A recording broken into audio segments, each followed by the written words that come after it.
Hello, coucou, bienvenue à toi, j'espère que tu vas bien. Alors, je sais pas comment tourner ce truc-là. Euh, j'ai un peu réfléchi à ma guidance d'hier, je me suis dit, oh là là, quand même, tu montes des émotions et tout. Puis là, je me suis mise à me juger. Et j'ai vu que c'est comme si je me jugeais de montrer mes émotions. Et je me suis dit, bah, en fait, tu as des émotions, bah, ça veut dire que tu existes et tu es vivant et tu es traversé par des choses. Et après, je me suis juste dit, bah, en fait, j'ai pas envie de montrer qu'une façade. J'ai pas envie de montrer que les vidéos que moi je vais juger correctes. Et en fait, me montrer dans mes parts émotionnelles, ben, c'est aussi ma richesse. Et donc, ça peut plaire comme ça peut ne pas plaire. Il peut y avoir des jugements, les miens, les vôtres. Et finalement, en faisant tout ce processus-là, je suis tombée nez à nez avec mon juge. Mais c'était très drôle parce que cette part en moi qui jugeait a été jugée par une autre part qui dit ouais, quand même, tu juges le juge. Et en fait, après, je me suis retrouvée comme, vous savez, dans ce miroir, dans ce palace des miroirs là, le juge qui se juge, qui se juge, qui juge le juge, qui juge. Là. Et d'un coup, ça s'est arrêté. Et ce juge qui, on pourrait imaginer, se multiplie à l'infini, mais qui finalement est toujours le même en réalité, qui se parle à lui-même, qui se reparle à lui-même, qui tourne en boucle sur lui-même. C'est vraiment ce piège du jugement, c'est que qu'il soit orienté vers l'extérieur ou vers soi-même, bah, en fait, il tourne en boucle à l'intérieur de lui-même malgré tout. Pourquoi? Et ben simplement parce que moi, ce qu'il est venu me dire, ce juge, il m'a dit, mais en fait, est-ce que tu pourrais ne pas me juger de juger? Et là, d'un coup, je me suis retrouvée avec un autre truc en moi qui a dit, ah mais en fait, peut-être que c'est comme si qu'il était venu me dire, mais en fait, moi, j'aurais besoin qu'il y ait autre chose en toi, parce que là, je suis juste face avec moi-même et en fait, ça devient inintéressant au bout d'un moment. Et il y a un truc qui est venu dire, est-ce qu'en toi, il n'y aurait pas autre chose qui pourrait juste accueillir ça? Est-ce qu'en toi, il n'y aurait pas une autre partie qui, elle, aurait la capacité de ne pas juger le juge, mais juste de l'accueillir en tant que ce qu'il est, un jugement? Un jugement reste un jugement, en fait. Et on aura beau juger le juge, finalement, sa seule fonction, que ce soit l'ego, parce que c'est l'ego qui va juger finalement, qui va vraiment créer cette séparation, et ce qu'il est venu me dire, c'est mais en fait, c'est mon rôle, c'est ma fonction. Donc tu peux pas me juger d'être autrement que ce que je suis. Donc en fait, et il s'envoie tout ça à lui-même. Mais, et de voir ce truc qui en fait se mord la queue en permanence et qui du coup reste dans son rôle, le juge ne peut pas être autre chose qu'un juge et l'ego ne peut pas avoir un autre rôle que celui de juger et de créer de la séparation. C'est son rôle. Et en fait, c'est comme s'il y avait quelque chose d'autre en moi qui s'était réveillé, qui avait dit, en fait, oui, je vais te dorloter. Toi qui juges, toi qui es dans cette part-là, c'est comme si à un moment donné, tu étais affecté par ton propre jugement. Comme si à un moment donné, d'une certaine manière, tu étais en train d'envoyer l'information en tant que juge que tu aimerais rencontrer une autre part en toi, celle qui est justement, qui pourrait être dans ses énergies maternelles, maternantes, et qui a cette capacité d'observer le juge pour ce qu'il est sans le juger, sans le critiquer. Et c'est là où vous pourriez commencer à observer vos propres jugements. C'est sans les juger, les critiquer, parce que d'une certaine manière, vous ne pouvez pas demander à, je sais pas, à un oiseau de ne pas voler ou à un lézard de ne pas ramper. Ça fait partie de sa nature et ça fait partie de sa fonction. Et en fait, d'un coup, il y a eu comme un écroulement. Ça, c'est la structure même de ce juge s'est effondrée. Et pardon. Et le message finalement qu'il est venu me donner avant cet effondrement-là, bon, il est toujours là, hein, mais c'est juste qu'aujourd'hui, j'ai un autre rapport à lui, finalement. Il y a quelque chose en moi qui a pu passer au-dessus, qui a pu prendre qui a pu se réveiller ou se révéler à lui, c'est cette part qui, elle, va accueillir ça, en fait. Alors qu'avant, c'était comme tourner en huis clos, c'est dans un jugement, puis tu restes enfermé dans cette boucle, et tu te rends pas compte que le juge juge le juge qui juge, et du coup, qui continue de juger. Et là, d'un coup, il y a une autre part qui est venue, et c'est vraiment ce juge qui a dit, mais en fait, tu as autre chose. Je suis là, en tant que juge, pour te permettre de révéler autre chose que moi-même. Voilà.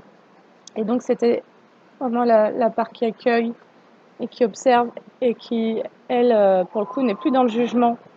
Parce que parfois, vous pourriez penser observer et finalement, vous jugez en tant qu'observateur, vous êtes dans le jugement, donc vous n'êtes pas dans l'observation. C'est encore une part du juge qui se prend pour autre chose que ce qu'elle est en fait. Bref. Et donc, c'était assez sympa cette rencontre. Voilà. Alors, pour vous dire le contexte, j'étais dans ma voiture. Je roulais, j'étais seule dans mon véhicule. Et finalement, et j'écoutais de la musique en plus, mais je me suis retrouvée voilà, à penser à. Parce que la vidéo, en tous les cas, que j'ai mis aujourd'hui en ligne, je l'avais tournée hier. Voilà. Et finalement, j'ai failli pas la mettre, j'ai failli pas la poster, parce qu'à la fin, j'ai une petite excentricité émotionnelle. Et j'étais là en mode, mais est-ce que.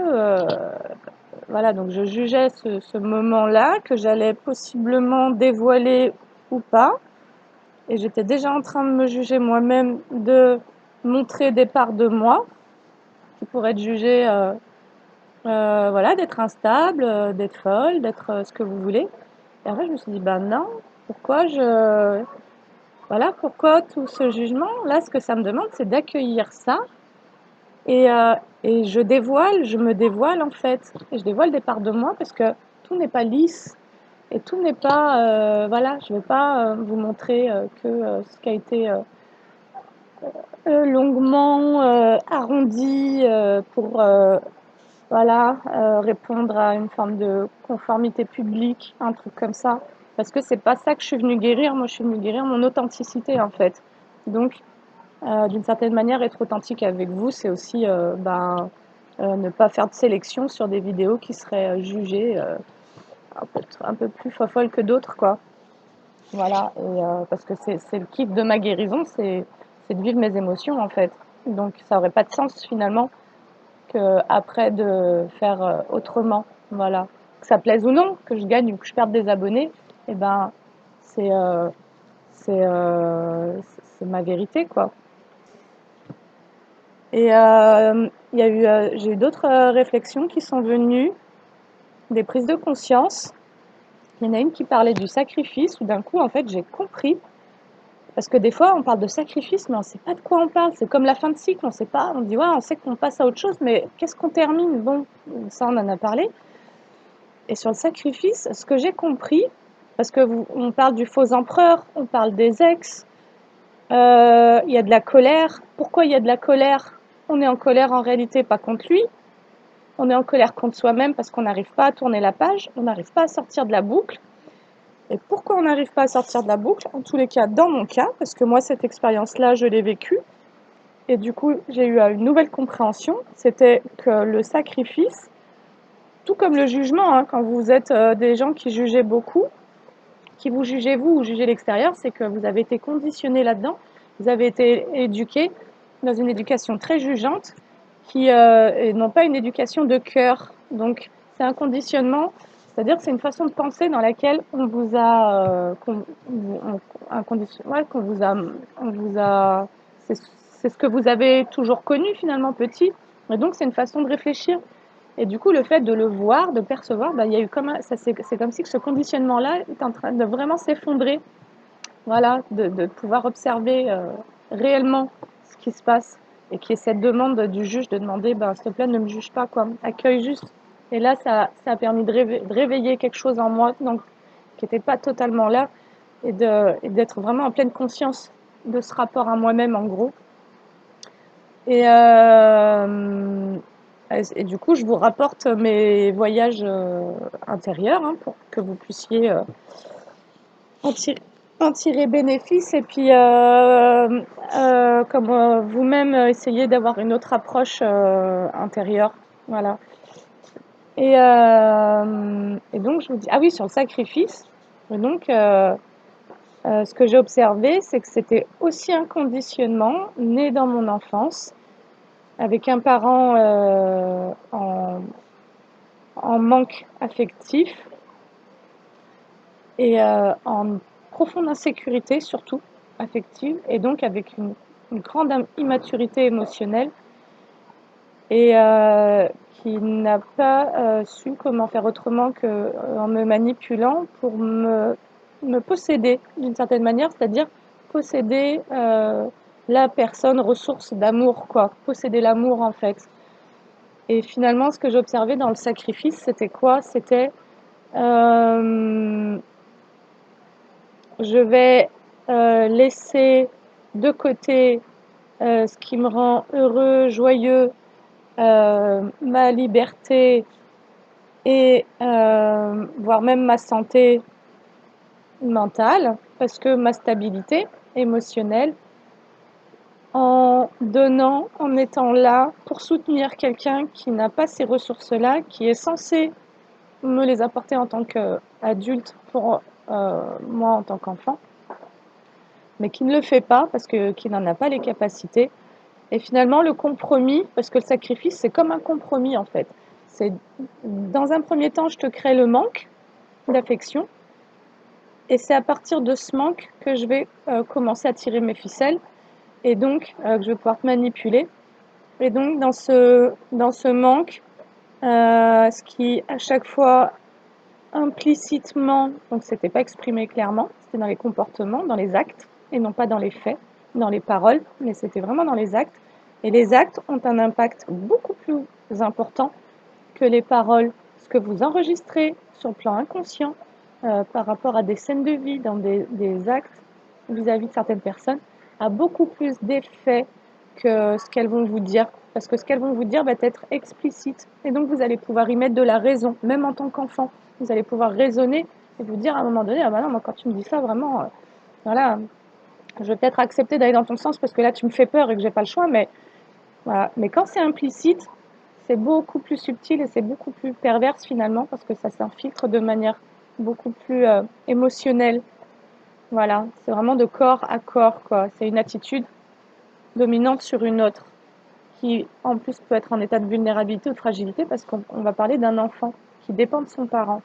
Donc c'est très facile d'avoir du pouvoir sur un enfant finalement. Et donc dans le sacrifice, ce qu'on va vous demander, c'est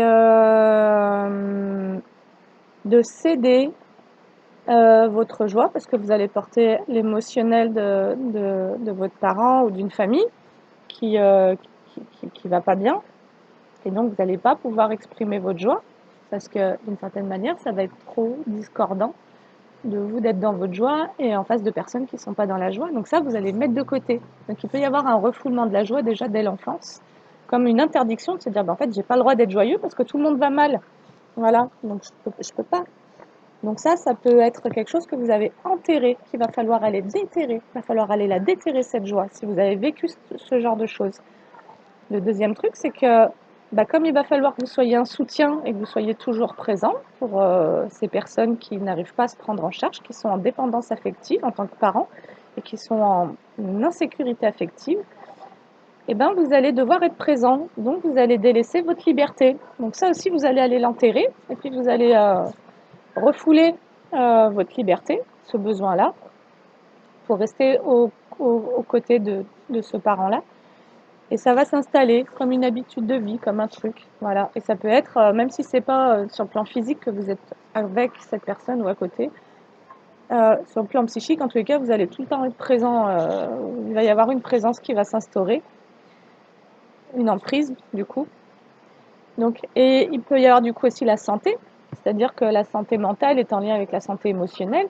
Si vous êtes déséquilibré émotionnellement, parce qu'en permanence vous devez supporter des émotions de quelqu'un qui est très en colère ou qui est très triste, d'un parent qui est dans des dépressions continues, ou bien de borderline, hein. Après, il y a différentes personnalités. bah vous allez vraiment y laisser quelque chose, quoi. Vous allez y laisser quelque chose de très important.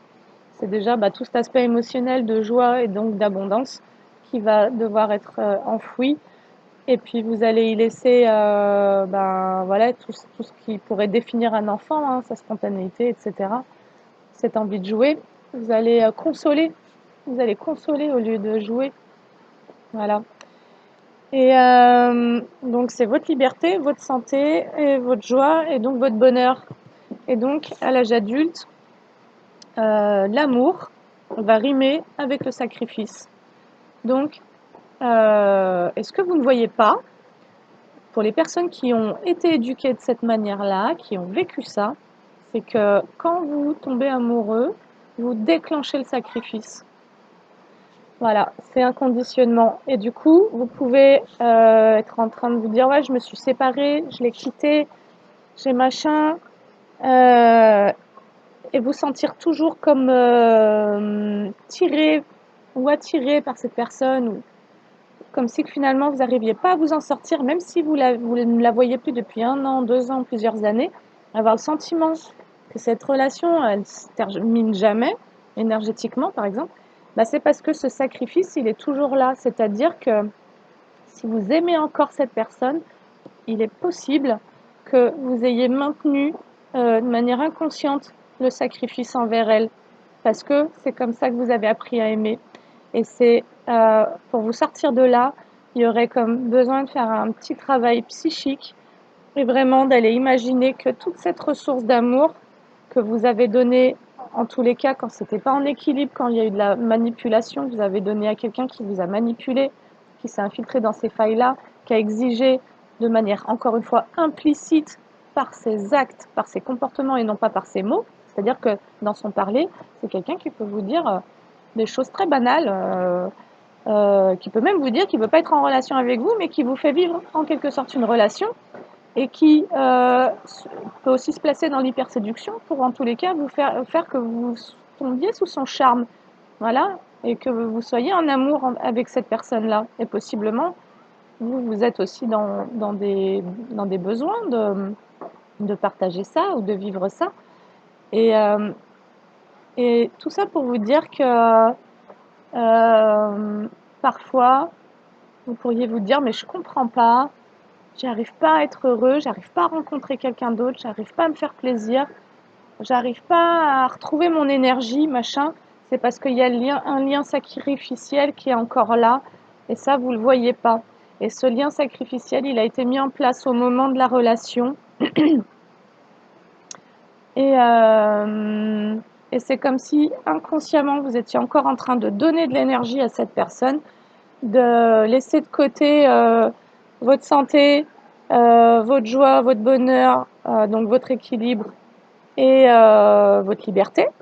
Donc, vous vous sentez mal, vous n'arrivez pas à avancer, vous n'arrivez pas à démarrer une nouvelle relation et cette personne-là, elle vous revient toujours en tête parce que d'une certaine manière, vous lui avez cédé une part de vous-même. Donc là, il y aurait aussi possiblement un recouvrement d'âme et c'est d'ailleurs cette part qui a aimé cette personne qu'il faut que vous puissiez vous réapproprier ça, que vous puissiez vous donner à vous-même cet amour, que vous puissiez reprendre toute cette ressource parce que là, on est sur des liens superficiels. C'est-à-dire que si vous avez donné de l'amour et qu'en échange, on ne vous a rien rendu, ça n'a été que dans un sens.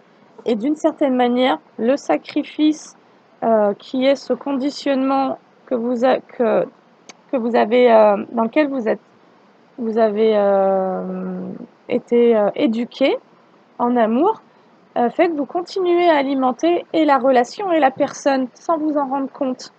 Voilà. Donc, moi j'aime bien le livre de Natacha Calestrimé sur les clés de votre énergie. Il y a des protocoles dans ce livre-là que vous pouvez utiliser pour visualiser que vous recouvrez vos parties d'âme, tout ce que vous avez laissé à cette personne. Ça peut être votre confiance, ça peut être votre joie, ça peut être votre abondance, ça peut être votre amour de manière plus concrète, ça peut être des projets. Vous avez pu partager des projets professionnels et puis vous les avez jamais mis en place parce que énergétiquement, ces projets-là, eh ben, ils sont entre les mains de quelqu'un d'autre qui possiblement a pu les exploiter. Voilà, donc on est sur du vol de propriété intellectuelle, des choses comme ça. Il y a tout ça, hein. C'est un tout, quoi. Donc voilà, je voulais juste vous partager ça parce que moi j'ai pris conscience de ça, de ce phénomène d'amour sacrificiel, de comprendre un peu mieux ce que c'est, de comprendre qu'est-ce que je laisse à l'intérieur. Et c'est vraiment comme ce truc de la fin de cycle, c'est comment on clarifie sur le plan mental l'impact de ces échanges que l'on a avec les uns les autres et dans les relations. Qu'est-ce qui se passe? Qu'est-ce qu'on laisse? Pourquoi parfois on n'évolue plus? Pourquoi on sent qu'on a des blocages? C'est parce qu'on a laissé des parties de nous. Voilà. Et en tous les cas, ce qu'on vous a fait croire quand vous étiez enfant, si vous êtes sur ce schéma-là, c'est que pour recevoir de l'amour, il fallait que vous donniez votre santé, votre liberté, votre joie, votre bonheur, votre stabilité. C'était la seule condition quand vous accordiez de l'intérêt, de l'importance et de l'attention et que vous donniez de l'énergie, c'est le seul moment où vous avez pu avoir un semblant de retour qui n'était même pas sincère finalement, où il n'y avait pas d'amour, parce que quand c'est de l'amour, c'est ça en fait. Et ça, et voilà, et on vous demande rien en échange. Quand on vous aime, on vous demande rien en échange. Et là, c'est pas ça que vous avez eu. Donc c'est pour ça qu'on peut identifier que c'est de la manipulation ou qu'il y a une forme de malveillance avérée. Voilà. Et encore une fois, ce ne sont pas les mots que vous allez observer chez les gens, ce ne sont pas leurs paroles, ce sont leurs actes, ce ne sont pas les faits. Les faits, c'est quelque chose que vous pouvez raconter, mais en dehors de ces échanges verbaux, il se passe tout ce que la personne, elle se raconte pendant qu'elle vous parle. Elle peut vous dire des trucs sympas, et puis être en train de penser complètement autre chose en se disant bah, je suis en train de bien te la mettre à l'envers, tu vas voir tes beaux projets, tes trucs, ce que ça va devenir. Il peut se passer plein de trucs en fait. Et voilà. Et en tous les cas, moi ce que je peux dire, c'est que j'ai tellement côtoyé de relations finalement très perverses et, euh, et manipulatrices, bah, que d'une certaine manière, j'en comprends les subtilités et c'est ce qui me permet aussi de pouvoir eh ben, vous transmettre ces choses-là pour que vous puissiez avoir vos propres compréhensions et de pourquoi ça bloque, pourquoi pas de relation, pourquoi plus de projet ou plus d'envie. Vous avez vous avez même pu avoir l'espoir de créer une relation avec quelqu'un et puis on s'est joué de vous. Euh, Ben, cet espoir-là, c'est pareil, c'est comme un petit bout d'âme que vous portiez à vous, une petite lumière qu'il faut pouvoir vous réintégrer. Et ça, vous pouvez vraiment le visualiser psychiquement. Et encore une fois, le livre de Natacha qui a exprimé, j'ai pas d'action envers elle. Simplement, moi, il m'a beaucoup aidé et je sais qu'il a fonctionné sur d'autres personnes qui ont pu se faire des auto-soins du coup. Voilà, c'est pour que vous alliez vraiment vers votre autonomie dans vos guérisons. Ça vous coûte pas à chaque fois non plus le coût d'une séance. Et voilà. Mais cela dit, si vous avez besoin d'accompagnement, bah, n'hésitez pas à revenir vers moi. Voilà, voilà. Et puis bah moi, l'engagement que j'ai envie d'avoir envers moi-même et envers vous, bah, c'est déjà celui de rester moi-même. Voilà, d'essayer de porter le moins possible de masques, même si je pense qu'on en porte finalement tout le temps, et qu'on peut en laisser certains pour en porter d'autres. Mais d'essayer vraiment d'être authentique et encore une fois, si à un moment donné, moi je me juge dans certaines de mes vidéos d'avoir été vulgaire ou quoi, bah d'une certaine manière, je sais pas, je trouve que c'est trop facile de venir montrer toujours qu'un truc, et alors que je suis en train de vous dire en permanence d'être authentique, et j'aurais vraiment l'impression d'être en train de vous leurrer, et j'ai pas envie de faire ça. Et, euh, et d'ailleurs, j'ai écrit un truc ce matin qui était très beau. C'était quel est le but du travailleur de lumière? Le travailleur de lumière, son but, ce n'est pas de se battre, ce n'est pas d'être dans des conflits, c'est d'apporter la vérité, en fait. Le travailleur de lumière se bat pour la vérité, se bat pour justement cette authenticité. Il se bat pour que les mensonges, les manipulations prennent fin, que les oppressions prennent fin, et il se bat pour que l'équilibre et finalement une forme de justice, que ce qui est juste puisse prendre place, que chacun puisse être à sa véritable place. Voilà, et finalement ça on le fait déjà pour nous-mêmes, donc c'est pour ça que c'est déjà un travail compliqué, surtout quand on a été éduqué d'un sacrifice, ben, sortir de là et reprendre son pouvoir, ça veut dire se confronter à toutes les personnes à qui on a donné ce pouvoir, et c'est pour ça qu'à un moment donné, ça va s'effondrer dans votre famille, ça va s'effondrer au travail, et ça va s'effondrer avec les amis, parce que toutes ces relations que vous aviez mis en place étaient basées sur le sacrifice, et ça, vous ne l'aviez pas identifié. Et quand vous démarrez votre parcours d'éveil, et que l'univers ou la vie vous montre qu'il est temps d'effondrer ça pour reprendre votre juste place et pour reconnecter avec votre véritable puissance, ben, elle va vous mettre en face de toutes ces vérités-là, en fait. Et donc, à un moment donné, il va falloir y être confronté, il va falloir digérer, voilà, la pilule sur toutes les emprises et les manipulations. Et parce que finalement, bah, c'est quand on ouvre véritablement les yeux sur ce qu'on a entretenu soi-même, et là, je vais vraiment vous parler de ma propre responsabilité, ou de la responsabilité de chacun, c'est vraiment d'accepter de voir que on a été éduqué d'une certaine manière, ça a créé des conditionnements, on a refoulé beaucoup de choses intérieurement, comme chaque être humain, mais après, à partir de notre âge adulte, bah, d'une certaine manière, on a entretenu certains systèmes, on a entretenu certains mensonges, et on a entretenu certains dénis, et tout ça a été lié à nos peurs, voilà, parce qu'on a énormément manqué, et que c'est vraiment à partir de ce manque que toutes les manipulations ont pu commencer à se mettre en place, et puis aussi à partir d'une forme de pureté, quoi. Vous avez le cœur pur et vous avez envie de donner, mais à aucun moment on vous a montré que vous pourriez recevoir de manière saine et juste et équilibrée, et à aucun moment on vous a montré que vous méritiez aussi qu'on vous donne. Donc c'est pour ça que vous avez toujours été dans des situations finalement hyper instables et très peu abondantes. Voilà. Et quand ça doit s'effondrer, ça veut dire que c'est l'heure d'aller chercher votre abondance. Voilà, tout simplement. Du coup, je voulais juste faire cette petite vidéo en toute franchise, quoi, en fait, hein, voilà. Parce que même en étant sur YouTube, en faisant des vidéos, ça serait facile de vous montrer qu'un truc, le meilleur, quoi, et puis tout le reste, je le fous sous le tapis, et puis voilà. Et finalement, en ayant été confrontée à mes propres jugements, je me suis dit, certainement que les gens aussi en ont, et ça appartient à chacun finalement. Et moi, je me sens pas plus équilibrée parce que je vais éteindre mes émotions, ou parce que je vais refouler mon grain de folie, ou parce que machin, voilà.